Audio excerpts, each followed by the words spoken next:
coming. Can you hear me?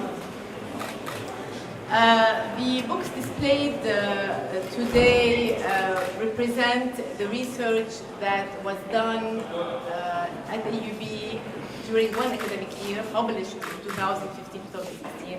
So the 40 books were published in 1 year, 40 books by FAS faculty members in the social sciences and the humanities.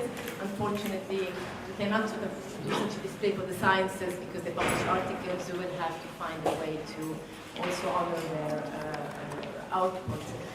Not only do we need to promote excellence in research in departments and faculties and across departments and faculties, but we need to manage to publicize the research output of the at large.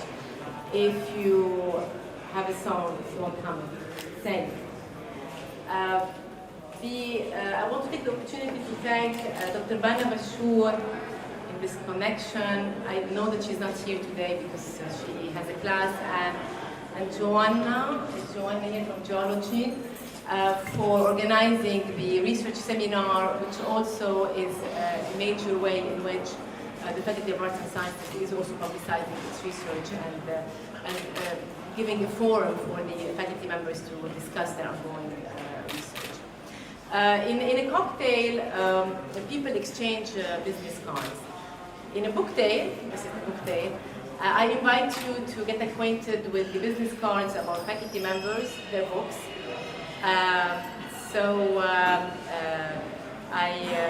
These books are EUB's ambassadors, not only beyond the walls of the university, but beyond the confines of the present.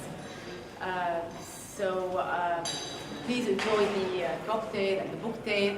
I would like now to invite the director of the Center for Arts and Humanities, our major sponsor for this event, Abdelrahman Hussein, to talk to you a little bit about this event as well.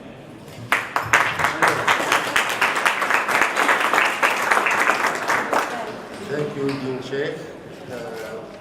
It's a great pleasure to welcome you to this event, Book Day, celebrating scholarship in the Faculty of Arts and Sciences, members of which have in the last 2 years or the last academic year published more than 40 books. But beyond that, the question remains, what is the point of this event? Very simply put, the point is to feel good, not complacent about our enterprise. The more important question, however, is how significant is what we publish as books or articles, not only in terms of citations and impact factor and such. Orhan Pamuk, whom you all know, the Nobel laureate in literature, begins one of his novels, The New Life, with the following statement spoken by the protagonist. I read the book one day and my whole life was changed. I suppose that every one of us hopes to make some impact in her field or on society at large. Perhaps not as transformative as in the case of Pamuk's character, but impact nevertheless. And here I would like to share with you in this connection an anecdote in which my mentor, the late Professor Tamal Salibi, is the chief protagonist. It is most fortuitous that today, as we celebrate scholarship in the Faculty of Arts and Sciences, we are also celebrating Salibi's scholarship in the Tamal Salibi Memorial Lecture. There is a book on Tamal Salibi over there. There are many among you who would have heard this anecdote from me on a number of occasions. It goes as follows. Salibi, as a young academic, published his first article on the Banu Jama'ah, the dynasty of Shafi'i judges and scholars in Mamluk Cairo. In Salibi's own words, it proceeds the anecdote as follows. I proudly carried an offprint of it to present to a young lady who was my friend, saying, look how many venerable people I have rescued from obscurity and brought to light. She took one look through what appeared to be an extremely learned but also extremely unreadable offprint and answered, I would hardly speak here of obscurity and light. You have simply exhumed these people from one obscurity to bury them in another. The moral of this anecdote, in addition to the obvious one about humility, is that much of our work remains buried in journals or on library shelves, which at times turn into a cemetery of forgotten books. I borrow the expression, the cemetery of forgotten books, from a literary thriller by Carlos Ruiz Zafón entitled The Shadow of the Wind. In organizing this book tale, it was our intention in the Center for Art and Humanities to get news coverage and thus try to escape this fate. But given the presidential election that just took place, we are probably deemed not newsworthy to the media outlets.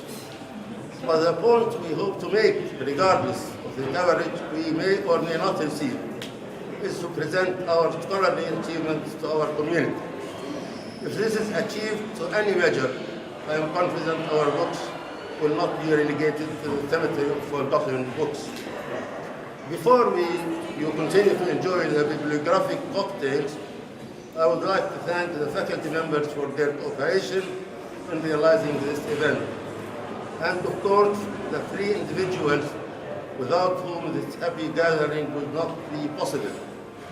Karma Arakji Jarouzi of the Dean's Office, Makram Raba of the History Department, and last but certainly not least, Rita Basil of the Center for Arts and Humanities. Thank you.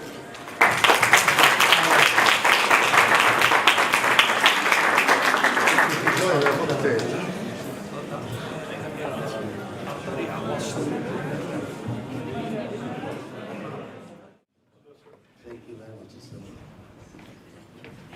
Good evening. I would like to welcome you anew to the Kamal Salibi Memorial Lecture. This lecture, Memorial Lecture, was established after the passing away of the late Professor Kamal Salibi in the Department of History and Archaeology by the initiative of his students, his friends, and his colleagues.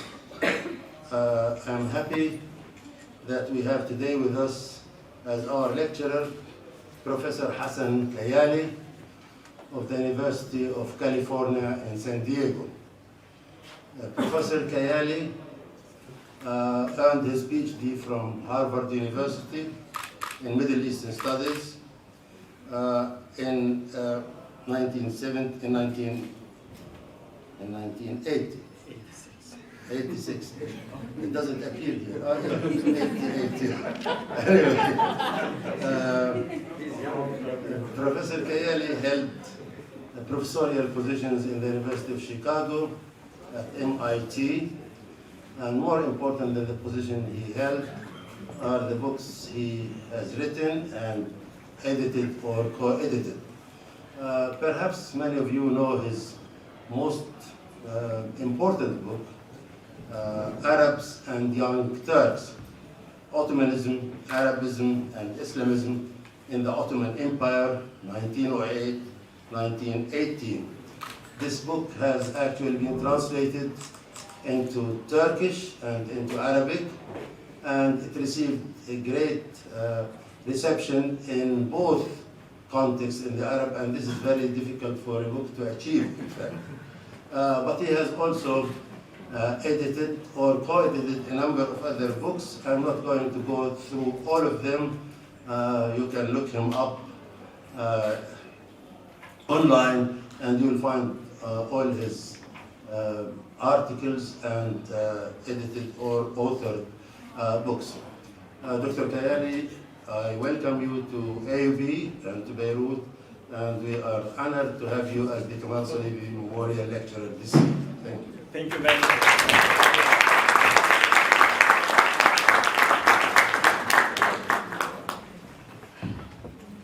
Well, let me start by thanking the Department of History and Archaeology and the Center for Arts and Humanities, especially Professor Abu Hussein, for sponsoring this event. It's an incredible privilege to have the opportunity to speak on this occasion in honor of Professor Kamal Salibi, who has left an indelible mark in our field as scholar and also as a person. In his career as a distinguished historian of modern, medieval, and biblical Middle East, Professor Salibi has authored works on historiography, including his dissertation published as Maronite Historians of Medieval Lebanon. It is in that spirit and on the occasion of the centennial of World War I that I would like to speak today about how the history of World War I in the Middle East, or the history of the Ottoman Empire in World War I, has been approached both in general scholarship and in Middle Eastern studies. If one had to pick a single day to mark the centenary of the Ottoman involvement in World War I, it would have to be today. The empire entered the war on November 1st, 1914, 102 years ago today, and signed an armistice effective on October 31st, 1918, 98 years ago yesterday, which makes 100 years ago this day the exact midpoint of the Ottoman War. The imprint of World War I is arguably more evident in the Middle East than in any other part of the world. No day passes by when we're not reminded that the predicaments of our region are traced back to the ruptures and far-reaching transformations of World War I. The geopolitical makeup of the region and the boundaries of the constituent countries that were set in place during and in the immediate aftermath of World War I have been repeatedly and increasingly more violently contested. They have, however, also remained surprisingly stable. World War I has imparted the region a durable legacy, even as it has been implicated for its endemic conflicts. Paradoxically, knowledge about this crucial juncture in the Middle East history has remained quite rudimentary and patchy, and has been incompletely integrated into general histories.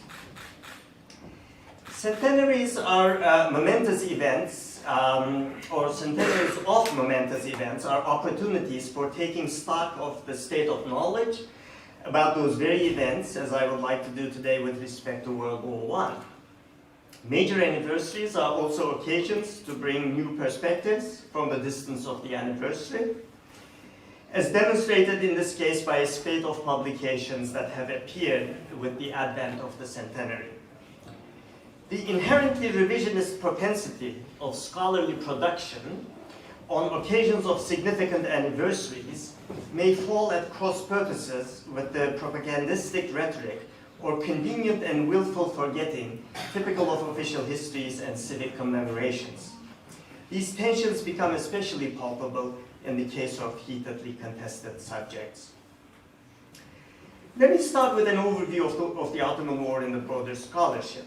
Histories of the World War ordinarily marginalize the Ottoman Empire and the Middle Eastern war theaters. They typically provide a chronological account of the European front, followed by a short and general chapter on the Ottoman Empire, or the Ottoman Empire is treated under a broader heading, such as the other fronts. One recent study subsumes the Ottoman War under the rubric Germany's global strategy, indicative of a broader tendency to view the Ottomans' war as an appendage of Germany's. In thematic studies as well, references to the Ottoman Empire occur as veritable footnotes.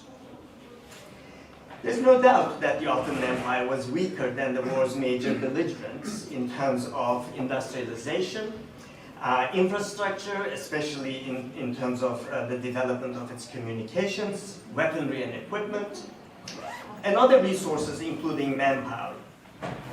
The empire, nevertheless, was a crucial actor in the war. Its armies fought at far-flung fronts at its borders and beyond, Gallipoli, Caucasus, Mesopotamia, Suez, Palestine, Romania and Galicia, and Iran. Ottoman participation carried the seesaw military standoff in Western Europe to a broader geography from the Caspian Sea to the Persian Gulf. From an operational point of view, the Ottoman front, or the Ottoman fronts, in part defined the course and the scope of the Great War. The Ottoman state mobilized just under 3 million troops between 1914 and 1918. Approximately 800,000 troops and 1 out of every 4 enlisted men perished on the battlefields or due to sickness, and as many were wounded. Such statistics are comparable to, and in some aspects exceed, the devastation the war caused in European countries relative to overall figures, if not in absolute terms. 3.5 million civilians lost their lives in the empire, a significantly higher number than in any belligerent country, an even more staggering number in proportion to the total population, which in 1914 was about 20 million, with another estimated 3 to 4 million in outlying tribal areas. Furthermore, the significance and impact of the Ottoman War has to be appraised by going beyond the chronological confines of the 1914-1918 period. The Ottoman War experience during the second decade of the 20th century was unique in that it was significantly more prolonged compared with that of all other belligerents. World War I belonged to a succession of interstate armed conflicts that the empire was embroiled in. Ottoman armies had been at war from 1911 to July 1913 in Libya and the Balkans. And warfare and forms of armed conflict continued beyond the armistice of 1918 through 1922 in Anatolia, northern Syria, and into the Caucasus. The first of these string of wars, the Italian War, was fought in faraway Libya. Its combat units were largely local. But this did not keep Italian ships from bombarding the Beirut harbor in an attempt to sink Ottoman ships at anchor there. Pieces of Ottoman lands fell after each war, with consequent political, economic, psychological, and human traumas, setting off population movements of refugees. Armies remained in active combat or on a war footing throughout the entire period, except in the year-long disarray that followed the decisive defeats of 1913 and 1918. The extent of war casualties was relatively more modest in the prequel and the sequel to the World War I, but the devastation in infrastructures and disruptions of ordinary routines of life were cumulative. Thus, a narrative of the Ottoman War experience would be incomplete without taking into account all of the empire's entanglements from 1911 to 1922. Historians may differ on the wisdom of Ottoman entry into the war in the fall of 1914 that dragged the empire into the conflagration. But when the Ottoman leadership did so, the decision was perceived as nothing less than an existential one, influenced by the empire's isolation and defeat in Libya and the Balkans. Whether the outbreak of a pan-European war in 1914 was anticipated or caught the world by surprise may also be a matter of historical debate. To the Ottomans, war came as business as usual. Hundreds of thousands of refugees uprooted during the Balkan Wars were still roaming Ottoman territories as living reminders of the destitution of the recent war. An estimated 150,000 troops had been buried within less than 1 year in the Balkans, And separating the human and material costs of the conflicts that immediately preceded World War I from those suffered during it obscures the degree of destruction that the region and its people suffered and the centrality of the empire to rising tensions in Europe. Why is it that we know considerably less about the Ottoman experience of the war compared with that of other participants? Notwithstanding the central role the Ottoman Empire, of the Ottoman Empire in the war and the momentous impact of the war on Ottoman state and society. I would like to offer some explanations that take into consideration historiographical, methodological, and ideological factors. Of course, one has to do with Eurocentrism in the scholarship. The World War was first perceived and labeled as the European War, one that involved all the major European states. Its historiography came of age in an era when most former Ottoman lands were no longer within geographical Europe, and thus the acknowledged disciplinary purview of European history, despite the continued colonial entanglements of European powers in the Middle East. The Middle East received scant attention in the histories of World War I, even though the Ottoman Empire had not been absent from the standard historical narratives of the lead-up to the war, written in the Eastern Question tradition of diplomatic history. The neglect became even stronger after World War II, when the history of World War I was hitched to World War II. The consequences of the outcomes of World War I for the outbreak of World War II emerged as the central question in the historical scholarship. Many historians approached the World War I through the prism of World War II, in which Middle Eastern states had not been players in their own right. As another related explanation of the marginalization of the Middle East, I will propose the quote-unquote decline bias. And I'm inspired here by the historian of Eastern Europe, István Deák.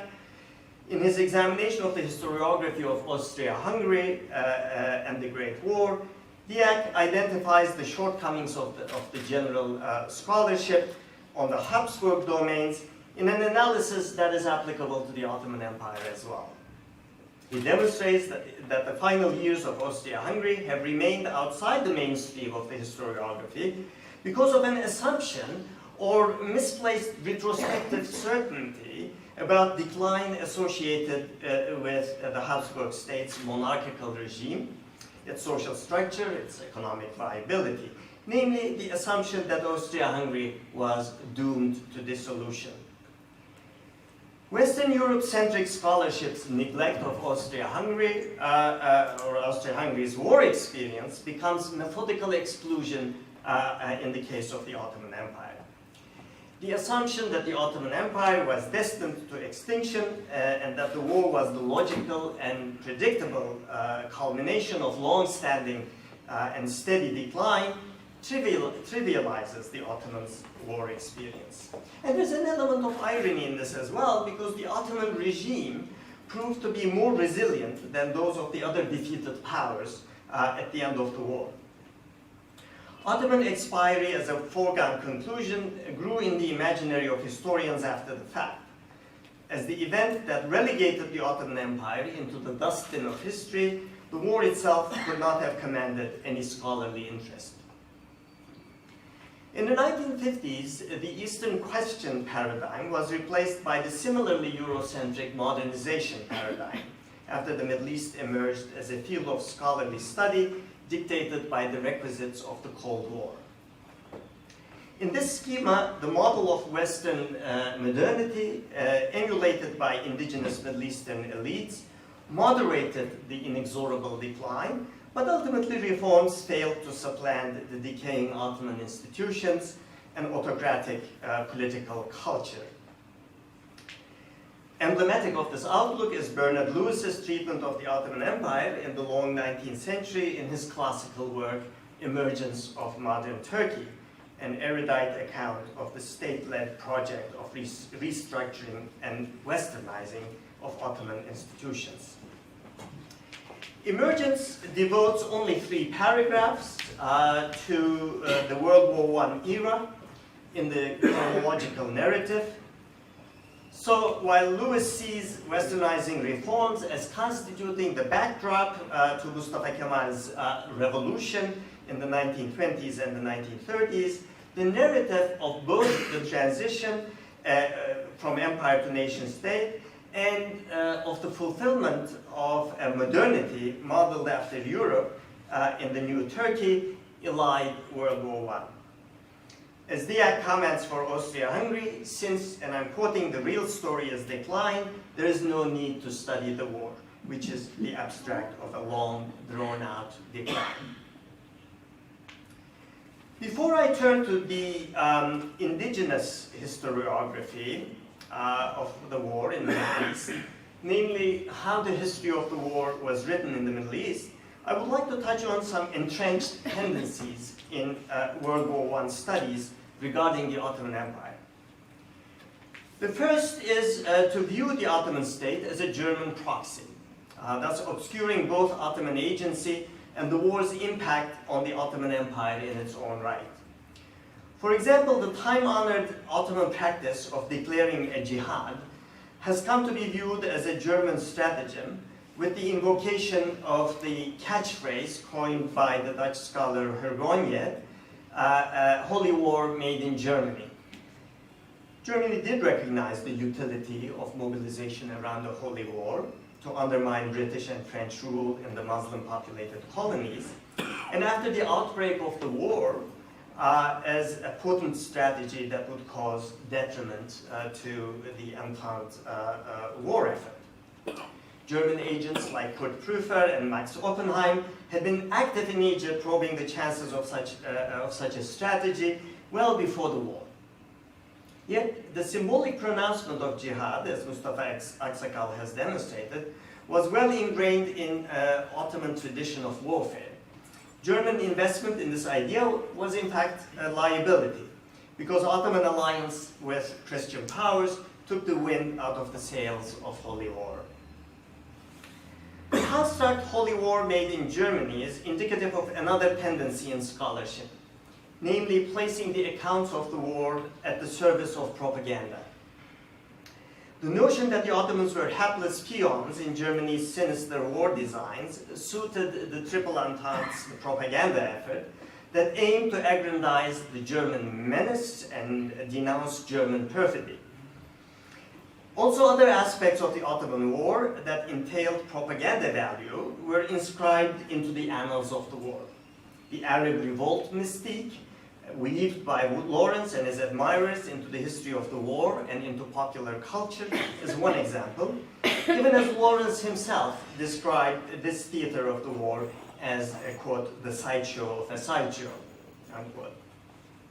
Ambassador Henry Morgenthau's reporting on the Armenian massacres aimed at demonizing the Germans as collaborators and drumming up support for the Entente war effort in the United States resonated not only in the contemporary popular press, but also subsequent historical works.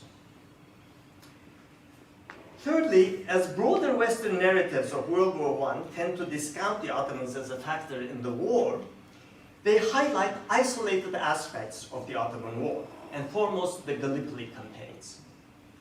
More has been written on Gallipoli than on other aspects of the war in the Middle East.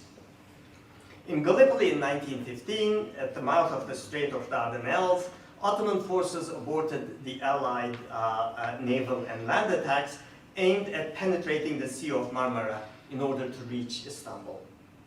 The setbacks in Gallipoli in 1915 were unexpected and traumatic for the Entente powers. They gave occasion to reckoning in Paris and London about both the conduct of war and the competence of civilian leaders. As well, the large-scale involvement and devastation of colonial troops in Gallipoli cast a new shadow on the British colonial project. The dramatic reverses would subsequently be etched into the national laws of multiple peoples worldwide, chief among them the Australians and New Zealanders who were shipped to Gallipoli in droves to fight on the side of the Entente armies. History writing in the Ottoman successor states suffered from problems similar to those inherent in Western historiography with regard to World War I. Official histories of post-Ottoman states similarly appropriated the decline thesis, characterizing the empire as decrepit and celebrated their emancipation from its defunct structures. In Turkey, the secular and increasingly ethnocentric nationalism constructed by the leaders of the independence movement upheld the notion of a degenerate empire, which is similar to the vantage of other successor states from Serbia to Iraq. The dynamism and secular modernity of the republic were posited as a foil to the inexorable decline of the empire. The Turkish othering of the Ottoman Empire is more schizophrenic than in other successor states, because Turkish histories readily appropriate aspects of Ottoman grandeur, especially from the period before the empire succumbed to imperialist aggression, and the nationalist perspective would maintain to the perfidy of its non-Turkish peoples. There was little merit or honor in investigating the last few years of this empire during the Great War, when it was defeated militarily and carved up by the victors. Subscribing to an understanding of drastic break from empire, Turkish official history for the longest time upheld the genius and uniqueness of the Kemalist program within a triumphant modernization narrative. World War I, in contrast, in this scheme, belongs to the imperial period, again doomed to disappear and to release the national ethos. The last years of the Long War, especially the period from 1919 to 1922, on the other hand, are fundamental to the Kemalist narrative as the era when the national movement under the leadership of Mustafa Kemal wrested independence from foreign occupation in the Rump Empire, confined to Asia Minor, which now was identified as the national homeland. The early Kemalist project disassociated itself from the Ottoman past in a deliberate manner to contrive an alternative legitimacy. In this narrative, the military feats of the post-World War I years are surgically separated and glorified as they are contrasted to the reverses of the previous years, which are relegated to the prehistory of the new Turkey and in large part excised from historical memory. The European and Turkish historiographies thus converge not just in marginalizing World War I as the inevitable and the messy conclusion of imperial decline, but also by privileging the nation. The repressive policies of the Ottoman center may have been felt throughout the empire, especially in times of financial hardship and consequent tax oppression, but Ottoman subjects learned to view the empire as a prison of nations from European thinkers, adventurers, and armies, who also abetted sectarianism and secessionism. The pervasive nation-minded bias of contemporary Western historians and the development of Middle Eastern historiography in a novel era of state nationalism combined have had a distorting effect on the writing of the history of the imperial period in the Middle East, especially its very end. Meanwhile, the different trajectories of nationalism and sense of exclusive nationhood in the region have produced anachronistically separate and geographically fragmented histories and memories of the war, at times with divergent and contested interpretations. The propensity of nationalist history to deploy selective memory in the accounts of the Long War can again be depicted on the example of the Gallipoli War. As arguably the most significant and improbable achievement of the quote-unquote Turkish forces against the Entente, the success in the battles of Gallipoli receives disproportionate attention in Turkish World War I narratives, eclipsing diverse other significant milestones of the war. It was in the Gallipoli front that Mustafa Kemal distinguished himself, his capable leadership in battle, which earned him the rank of general, fostered the Gallipoli War as a fixture of historical memory in Turkey. Gallipoli continues its hegemonic position for all Turks as Mustafa Kemal's first victory against European imperialism and as such the prelude to the War of Independence. Gallipoli also has come to serve a novel purpose in contemporary Turkey as a riposte to events organized as tributes to the Armenian genocide. The deportations that decimated Anatolia's Armenian population started in the midst of the Gallipoli campaigns in 1915. Turkey deploys Gallipoli as a counterpoint and as the epitome of imperialist designs in Turkish homelands, and a salve for the wounded pride of Turks.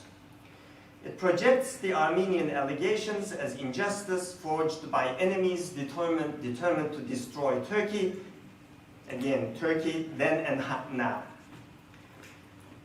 Juxtaposing Entente bellicosity in Gallipoli to Armenian forced migration also enhances the security argument advanced to explain the deportations as a necessary and logical decision to remove a fifth column from the fronts as the state confronted mortal military challenges. In a twist to centenary commemorations last year, Turkey held a major Gallipoli remembrance event and invited some 100 world leaders on Anzac Day, April 25th, the day after the centenary iteration of the Armenian Genocide Remembrance Day in Yerevan. Anzac means Australian and New Zealand Army Corps. Anzac Day is observed nationwide in Australia and New Zealand annually. It marks the first major offensive of the Gallipoli War in which the Australians and New Zealanders fought for the United Kingdom. Turkey ordinarily commemorates Gallipoli on March 18th, the anniversary of the day when the Allied naval attack was driven back in 1915. Such is the politics of commemoration that last year, April 25th, served better at the agenda of juxtaposing Gallipoli and the Armenian deportations in a commemoration that would compete with the centenary in Yerevan, scheduled for the previous day. The Ottoman wartime success in Gallipoli does not have a place in Arab histories, even though, according to some accounts, up to 1/3 of the combatants, probably exaggerated, at this front may have been Arabs, including in the officer ranks. The main thread in the Arab historiography of the last 100 years has been a denunciation of the long Ottoman rule as 4 centuries of oppression of Arabs. Turkish Arab alterity is sufficiently strong in the construction of Arab nationalism or Arab nationalisms that any appropriation of the Ottoman legacy would be conceding to quote-unquote Turkish rule. The nationalist straitjacket of this historical outlook has been interrogated by historians not vested in ideological agendas who have strived to restore the Ottoman past as an integral part of Arab history. However, the anti-Turkish and anti-Ottoman point of view has been durable. World War I was the unmistaken, if not inevitable, juncture of bitter separation. In Arab histories, World War I has a painful but honorable place as the time when Arabs broke loose from the tyranny of the Turk. And as such, World War I is ground zero of Arab national assertion, no matter how ill-fated the political actualization of the nation was to prove. War's indignities and sufferings, Jamal Pasha's arbitrary and repressive rule in Syria, and harsh punishments handed out to Arab leaders on grounds of treason, as well as the devastation of war, illness and locust plague, liberated the nation and reinforced Arab identity.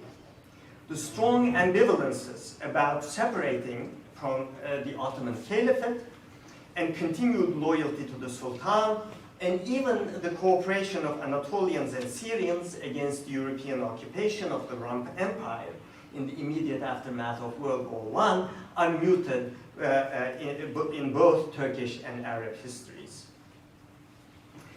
In sum, World War I was of interest to generations of Middle East historians as filtered through prisms of disparate national narratives.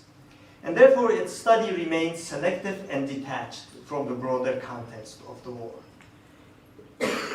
Eclipsed by Gallipoli in collective memory, but undoubtedly the next most significant and equally unanticipated achievement of the Ottoman forces during World War I was the successful siege of British-occupied Kut al-Ammara in Mesopotamia in April 1916.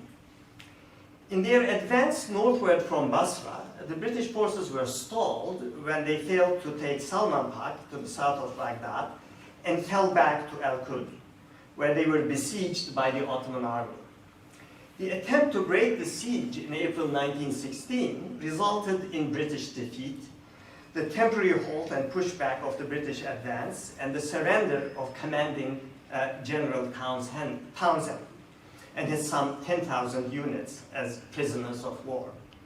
This Ottoman success is considered an epic British military embarrassment, but it has been lost in the annals of modern Middle Eastern states.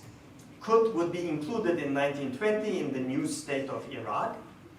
I have not ascertained this by research, but it is likely that it never entered history books during the mandate or since, and its anniversaries have not been marked. Kut was reinvented in Turkey this year, earlier this year, with vigorous celebration of the 100th anniversary of the battle. The Turkish public is largely ignorant of this episode of the war, as I imagine most others in the Middle East are. The government announced public celebrations in all provinces in Turkey, apparently with the suggestion of recitations of the Quran be performed in the religious schools across the country, amid protests from the secular nationalist gatekeepers. Several community leaders from southern Iraq were invited to a ceremony in Istanbul where historians, some of our colleagues, delivered lectures on Kut. And these celebrations served a double purpose.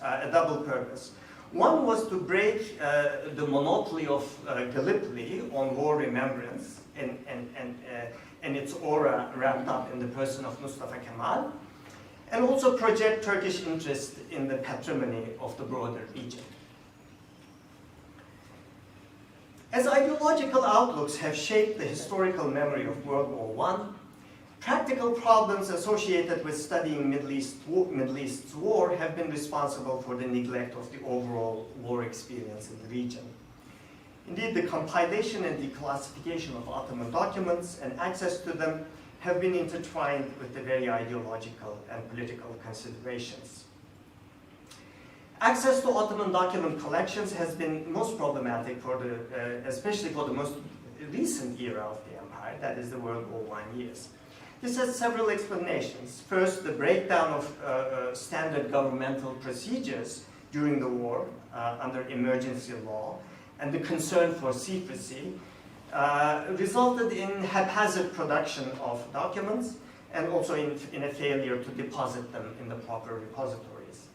Secondly, the Committee of Union and Progress, the CUP, the political organization that had dominated the government after leading the 1908 revolution, enhanced its authoritarian rule, especially after the outbreak of the war, and sidestepped normal bureaucratic procedures, as well as parliament.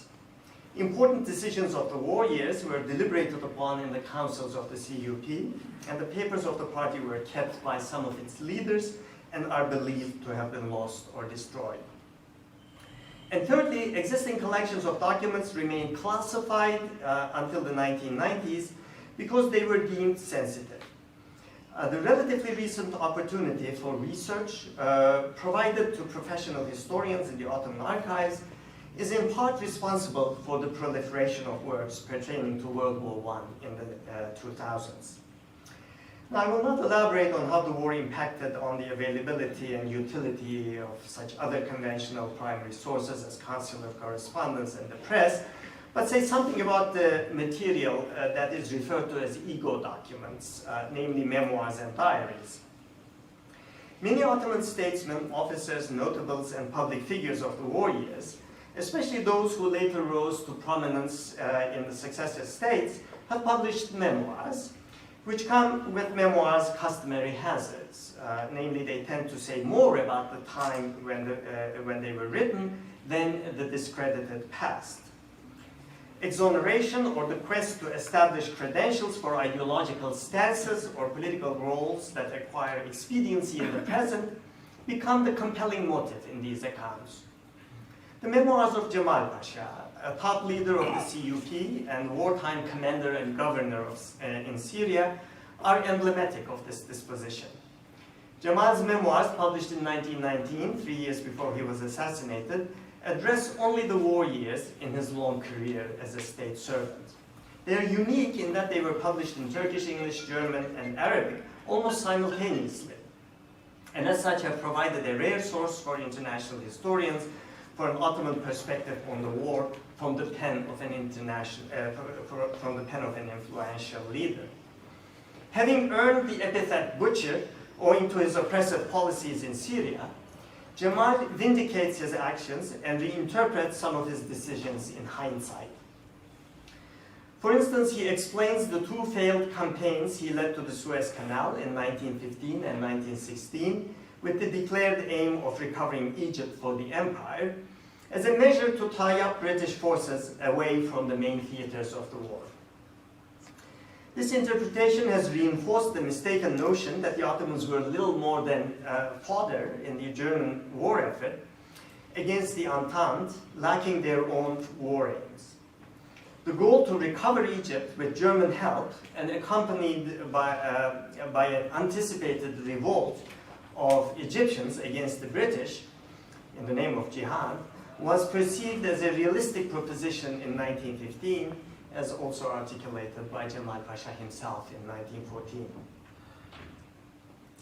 For long, the history of the war in the Middle East bore the imprint of the voices and experiences of diplomats, high officers, and statesmen.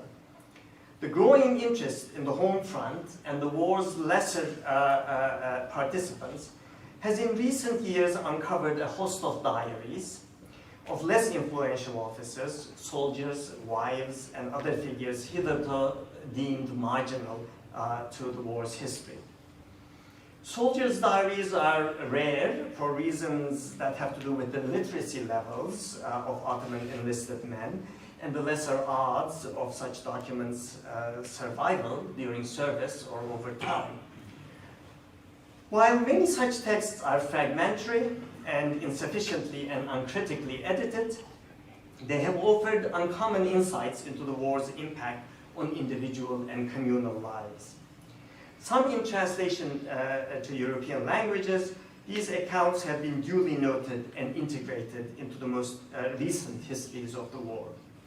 Salim Tamari's Year of the Locust translates and contextualizes the diary of Private Ihsan Turcman, who was stationed in an office in Jerusalem, tasked with mundane matters far removed from the drama of the war, thanks to good connections. Privy to subversive conversations of nationalist intellectuals in his family circles, Turcman condemns Istanbul's conduct of war in Syria as he self-avowedly plays with his mustache all day and parries the untoward advances of a senior officer. Tamari infers, and the abrupt end of the diary suggests, that Turcman's superior's unrequited romantic interest impels him to take Turcman's life far from any line of fire. Diaries, by their very nature, are fragmentary and often unresolved, but at the same time, less filtered, as demonstrated by Turcman's diary. If scandal surfaces from Turcman's diary, Corporal Sarkis Torosyan's newly rediscovered personal narrative, drafted in the 1920s, has recently caused one in Turkey. Sarkisyan wrote as a former Armenian officer in the Ottoman army, whose claims in the book stretch credulity, to warrant a tome from a leading Turkish historian to question his claims, which include that he sank 2 British vessels in Gallipoli.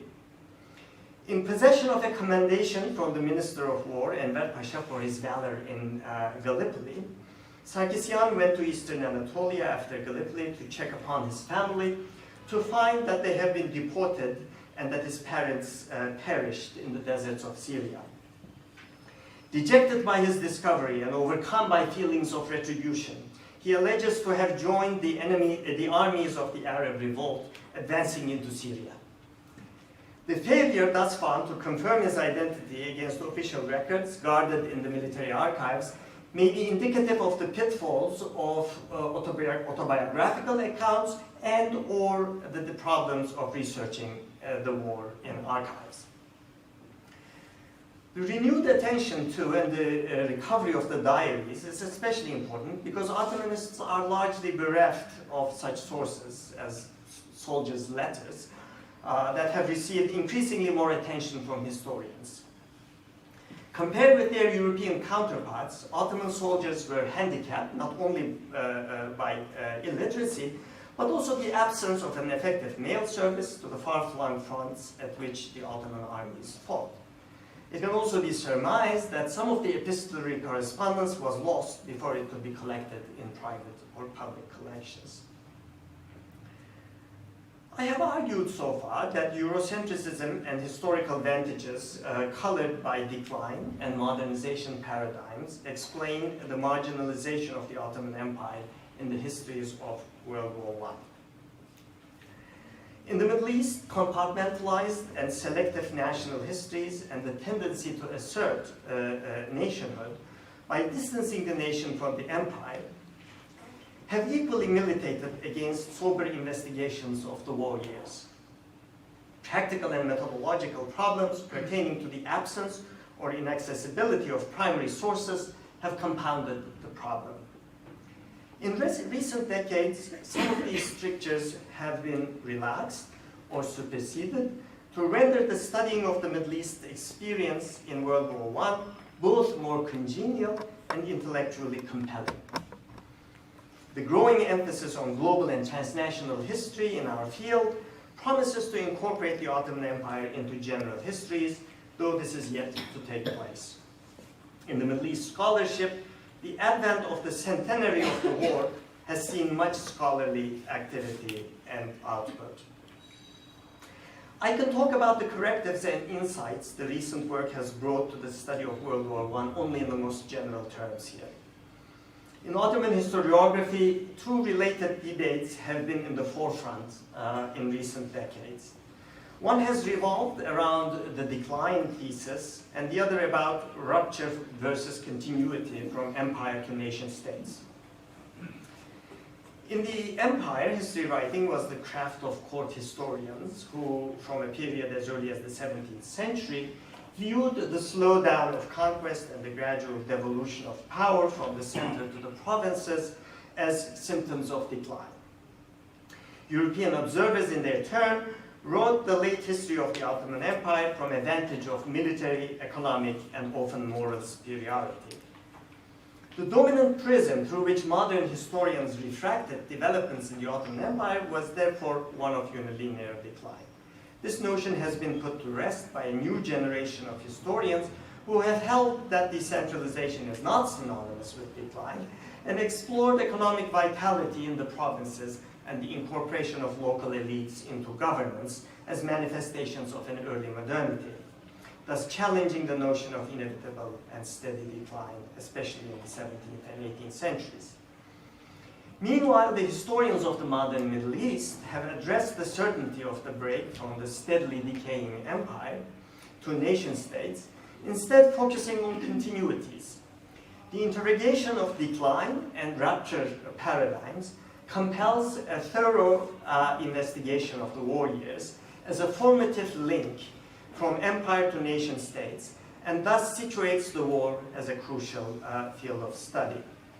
Eric Zürcher, for instance, has been the earliest and most steadfast advocate of the merit of exploring continuity, at least in elucidating the history of Turkey.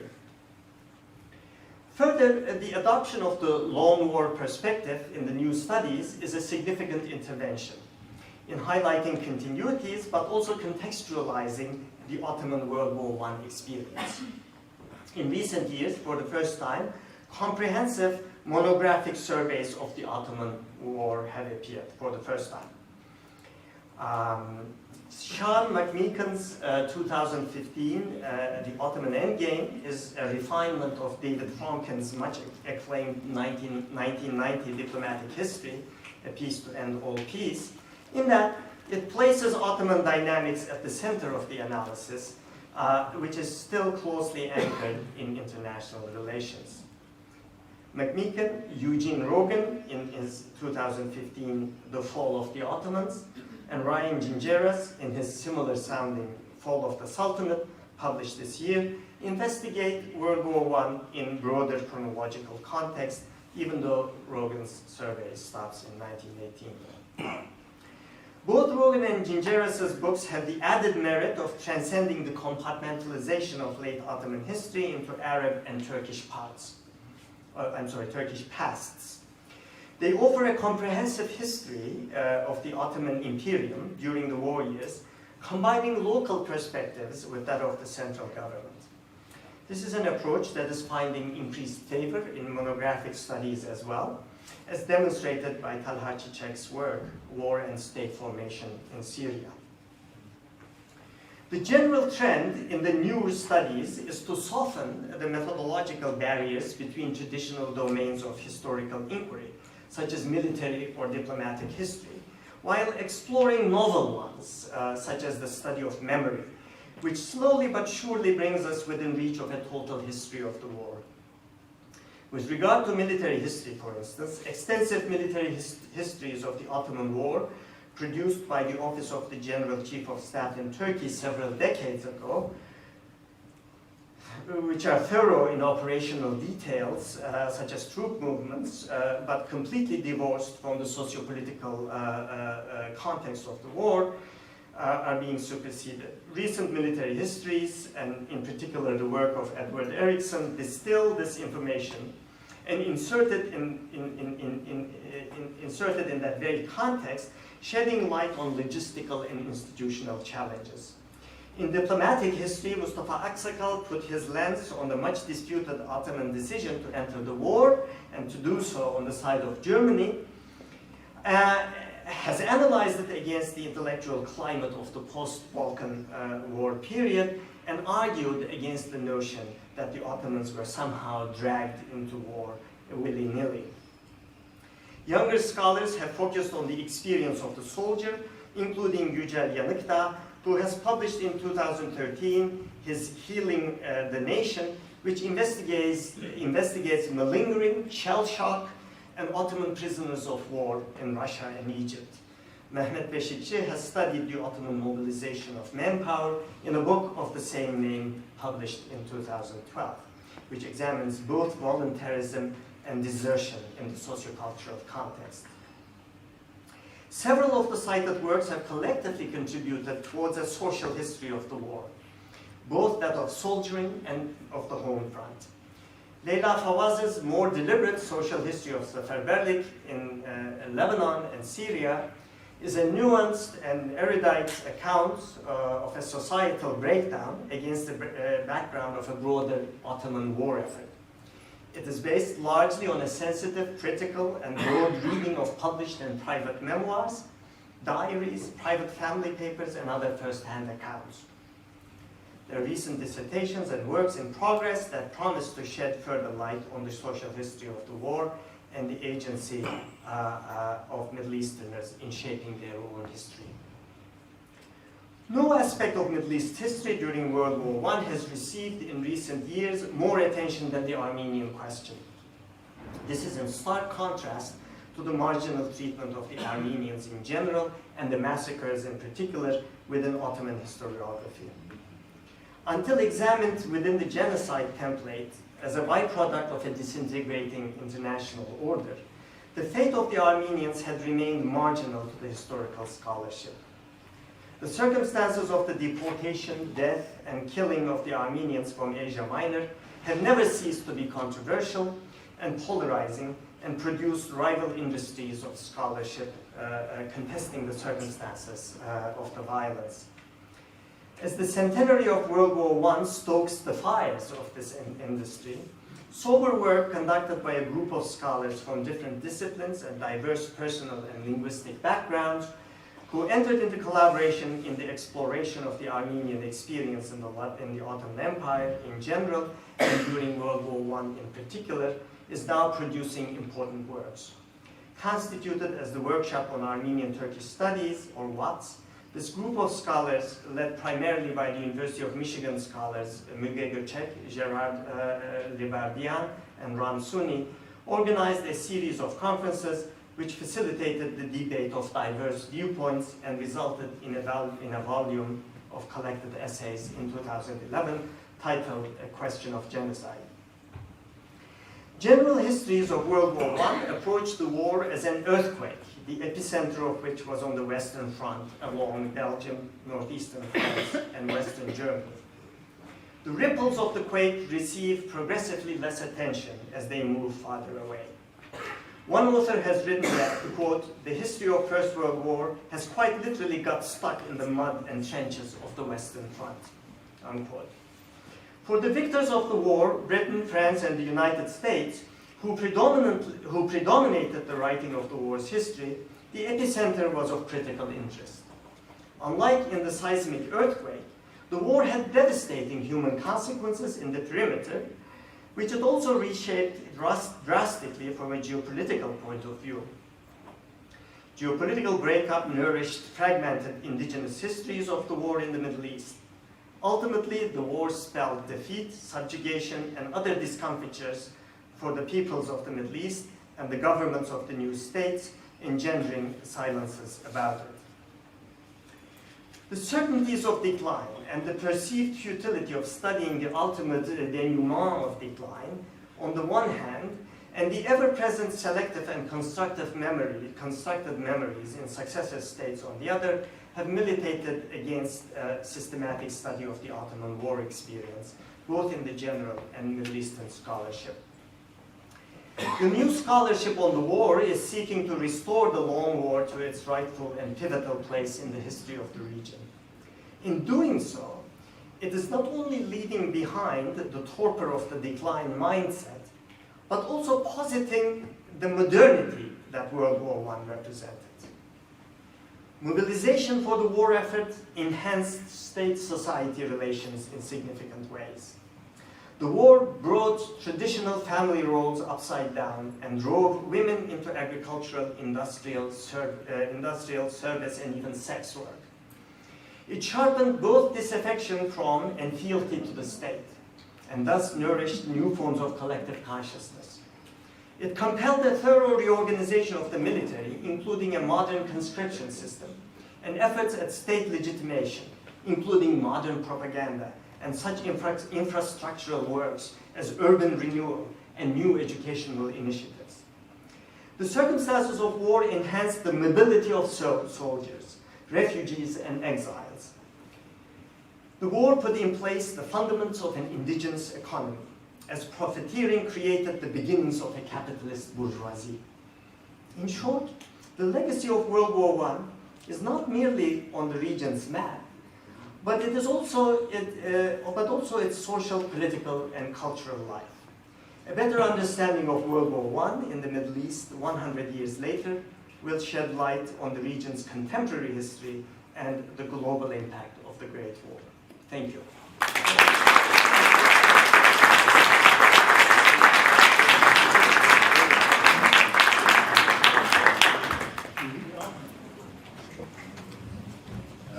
Thank you very much, Professor Kayali, for these profound reflections on the historiography of the First World War in the Ottoman Empire.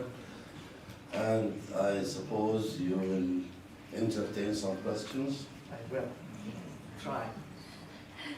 Well, the floor is open for questions.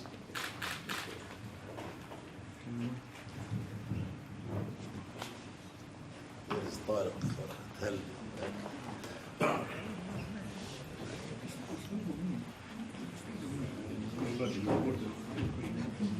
Thank you for a very stimulating and interesting lecture.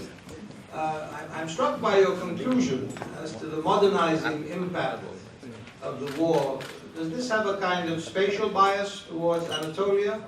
Because surely in the Arab periphery, the result was exactly the opposite. There was a disintegration of the state and a rise of the tribal order and of local powers. And of course, the concentration of losses was much greater in Syria relative to the population than Anatolia, even more destruction. Mm-hmm. Certainly, the overall effect of the war was a societal breakdown, as I referred to. But the precedent for sort of the subsequent developments, the strengthening of,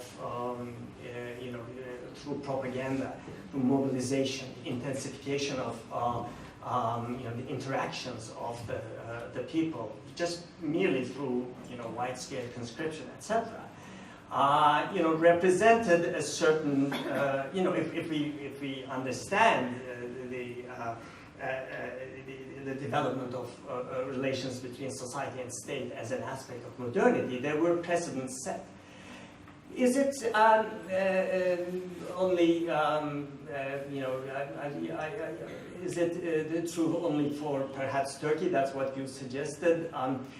Certainly it is true. I mean, if you look at Mustafa Kemal's reforms, a lot of them have precedence in World War I. The changes in civil law to accommodate the changing family relations that the war brought about. Even the attempts to change the alphabet. The calendar was changed to a large extent, although the changes were completed by Mustafa Kemal. So even a lot of these reforms that we associate with Mustafa Kemal and the Republican period only had their precedence in World War I. I have done some work on Cemal Pasha's policies in Syria. In retrospect, you can say these were sort of ill-guided efforts, but there was archaeological work, there was the building of roads, the building of, quite independent of the logic of the war, building of public squares, cinematic performances, and cataloging of historical artifacts. So there was this image of sort of bringing a certain modernity to the provinces, whereby the state would acquire more legitimacy. So of course, if you look at it after complete defeat, then all of this looks pointless, but they were important precedents, I would argue.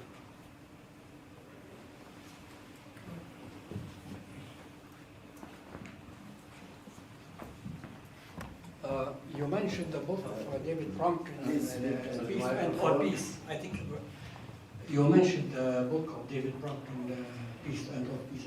Having read this book, he speaks of Cemal Pasha as a French-speaking cultural person, and in that book he even mentions that Cemal Pasha was the speaker at AUB for the 1917 commencement. He was the close friend of Horowitz. Yes, I didn't know he was a commencement speaker, but he had very close relations, and apparently, was very protective of AUB, and he did have a relationship. He was a close friend of Horowitz. Yes, and I think there are documents. There's a lot in the archives of AUB that document that relationship, letters that they have exchanged. Okay. Yeah. Can you please?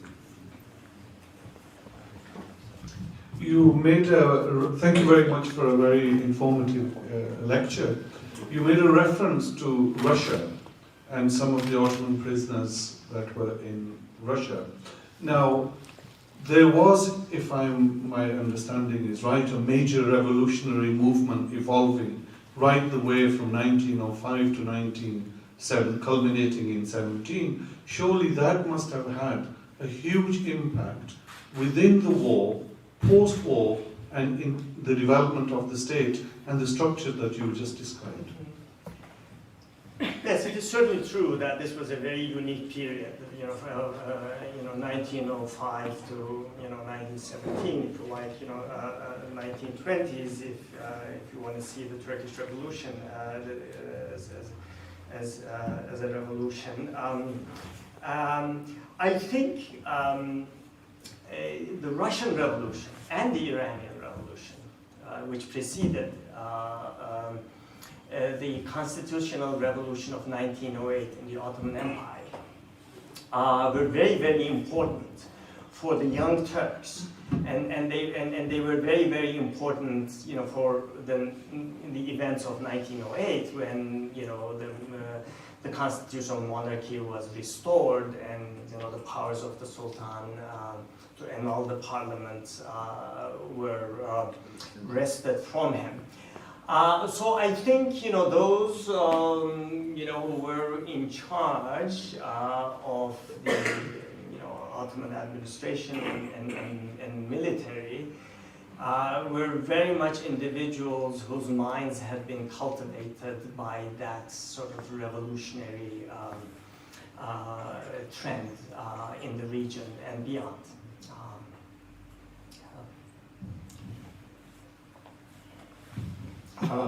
Yeah, about Jamal the Nice Guy. Downstairs in the archives down here, there are masses and masses of documents showing how he harassed the institution during the war.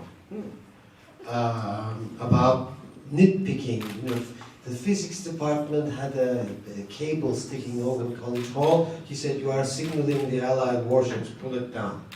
Right? Something about some geography textbook which made not nice comments about the Turks. He wanted the professor fired. All right? All sorts of little nitpicking things like this. I mean, so I'm sorry to have to correct you, but it was not an altogether happy relationship, and the archives that you be right under us here are full of documents on this. Possible. I haven't worked in the archives, but I also have seen very friendly exchanges, between Bliss particularly and Jamal Pasha, but I'm sure you're right. I haven't. I think AUB, by and large,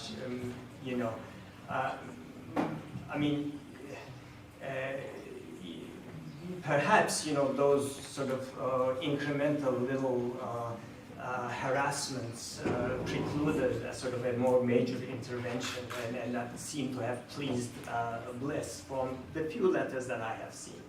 Or perhaps he was being just diplomatic, as one should. Thank you, Hasan. That was wonderful as usual. It's always great to hear you. And I was wondering whether you could relate your talk today to the talk that you gave last time you were in Beirut, and take a step back and think about the question of temporality, which I'm quite interested in, and the question of continuity and rupture. And I feel like the meta kind of narrative of your previous talk was one of significant continuities beyond World War I, whereas today I feel like you've pointed more towards World War I as a rupture or a point of departure for something different. And I was wondering whether it's just a matter of emphasis or misunderstanding on my part, or whether there's something... It's probably that I Thank you. either dictated myself or didn't express myself very well. I would very much subscribe, I very much subscribe to the continuity thesis from World War I to into the subsequent period. I mean, I did mention that the Ottoman states proved to be more resilient than everyone had imagined. In 1919, the Ottomans went to elections. There was even the invictor in countries that were on the winning side. France, Italy, the elections had been postponed, but the Ottomans actually went and formed.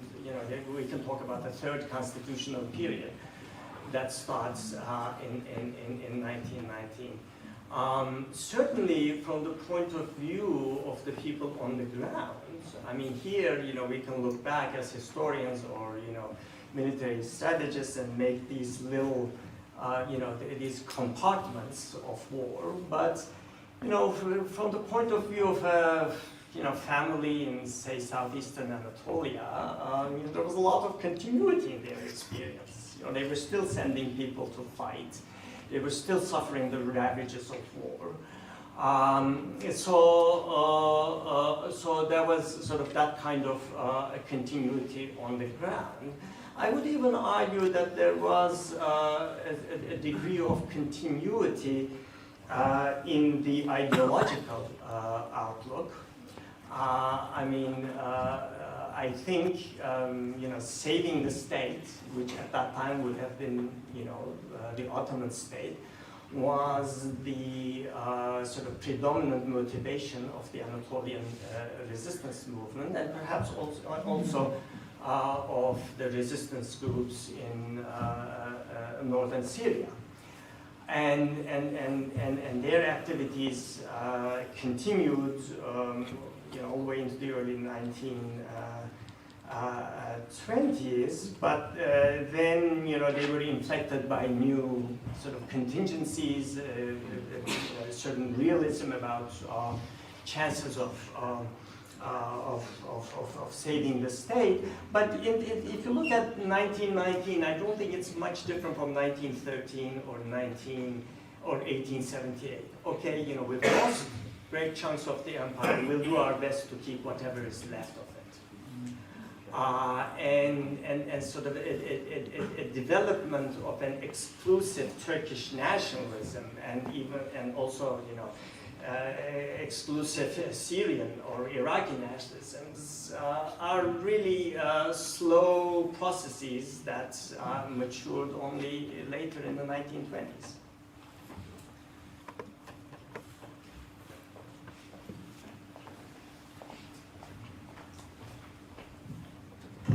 Thank you very much, Professor, for this enlightening talk. I was just curious about your opinions on the prospects of these corrective, as you said, body of work. You mentioned quite a lot of names. I'm wondering what you think about them in terms of the correction of the problems in the writing of the history of the war, whether history can be corrected, whether we should even try to correct our understanding of the First World War history. I'm just wondering about what you're thinking, whether we can fix our understanding of the First World War. Well, of course, correcting history just, sounds really ominous. But you can bring sort of different perspectives to your conception of history or to your writing of history. And I try to outline,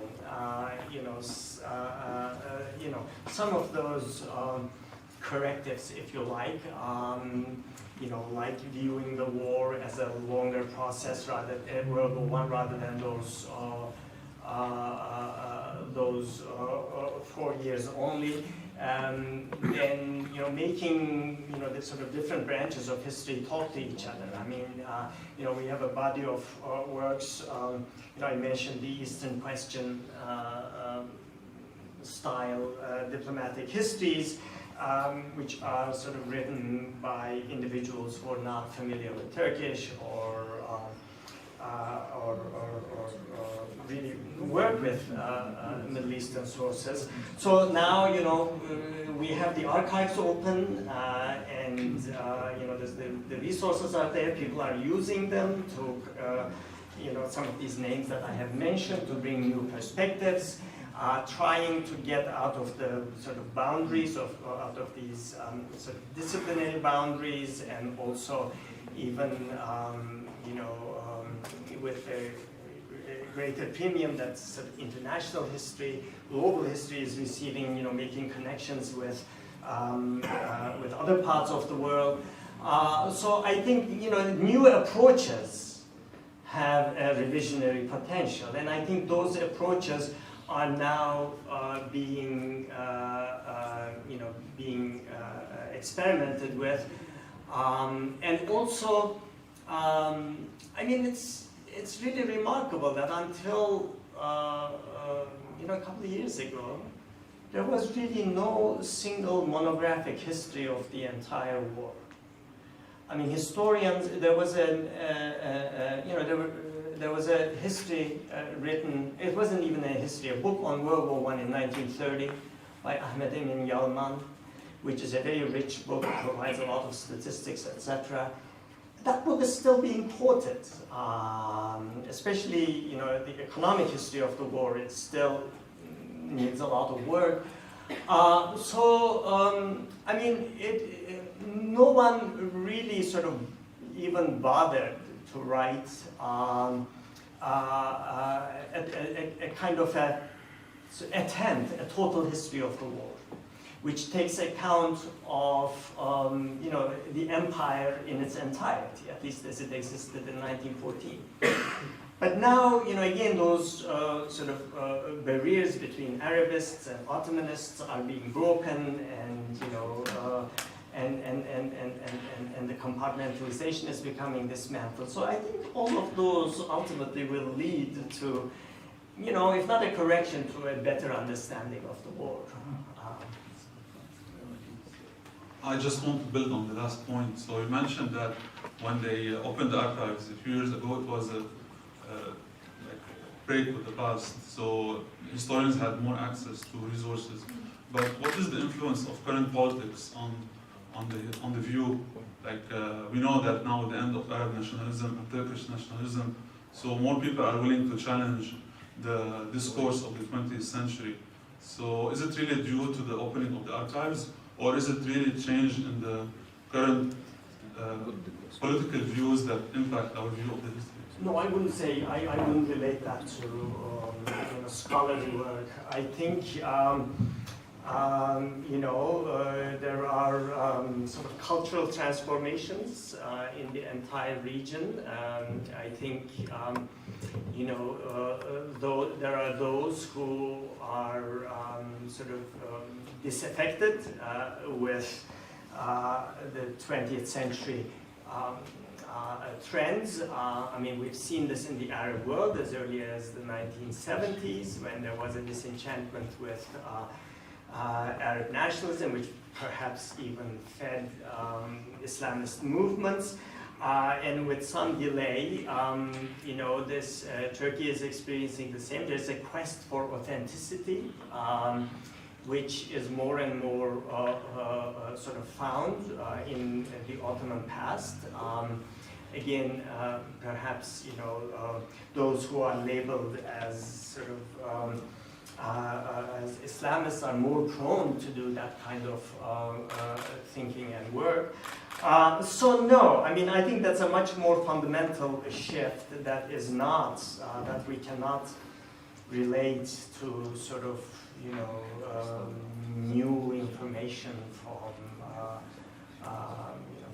archives or anything else. I think, that's sort of more in the realm of the sociologists than anything else.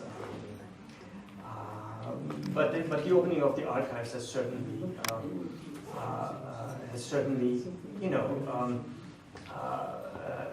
brought a certain kind of awareness. Particularly, I find the opening of, in the case of Turkey, the opening of provincial universities all over Turkey. Now every province in Turkey has a university, and most of these universities have history departments. And the history departments, attract, students who may have had some sort of Quranic learning experience, so they're familiar with the script. So they develop an interest in Ottoman history, late Ottoman history and earlier Ottoman history. They're producing works, and their works are now being used by historians who don't necessarily have those skills. And I think there is really sort of a growing consciousness of the Ottoman past. Certainly in Turkey, I'm suspecting it's also the case here, or in the Arab world. But you know, connecting that to sort of, you know, to the demise of nationalism, etc., would be going a little bit too far. Well, before we conclude today's lecture, and since this is the Kamal Salibi Memorial Lecture, I would like to share with you an anecdote that was told to me by Kamal Salibi, sort of about the nice Jamal Pasha that Salim referred to. According to Professor Salibi, Jamal Pasha used to live in Hamdoun in certain months of summer, and as he walked out of the place where he was staying at, the aunt of Kamal Salibi, who was a little girl playing on the street, he would pinch her cheek, ruffle her hair, and say something nice to her. One day, probably when he was intent on hanging the Arab nationalist, he rushed by and didn't pay any attention to her. And the little girl went to her mother crying and said, Jamasha did not speak to me today. He's angry with me, probably. That brings it to an end.